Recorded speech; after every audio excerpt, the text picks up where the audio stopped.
এখন এটা নিয়ে আসলে অনেকেই কনফিউশন, এই প্রশ্নের উত্তরটা কিভাবে হবে একটু দেখো। প্রথমে 1 XOR A, এখন 1 XOR A এর সূত্রটা কি আমাকে একটু বলো তো।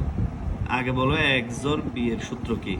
XOR B এর সূত্র হচ্ছে কি A নট B প্লাস হচ্ছে A B নট, ঠিক কিনা? আমরা তো এই সূত্রটা সবাই পড়েছি যে XOR B যদি হয় তাহলে সূত্র হচ্ছে A নট B প্লাস হচ্ছে A B নট।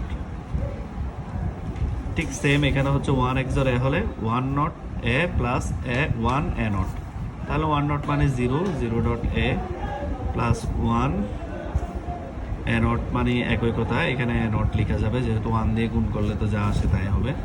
তাহলে 0-র সাথে A গুণ করা মানে হচ্ছে কি 0, তোমরা জানো AND গেটের ক্ষেত্রে, আর প্লাস হচ্ছে A নট, তাহলে উত্তর হবে A নট। এটা আসলে অনেকে 1 বা 0 মনে করো, কিন্তু আসলে উত্তর হবে A নট, এবং এখানে উত্তর হবে A নট। তো এইভাবে আসলে গুরুত্বপূর্ণ প্রশ্নগুলা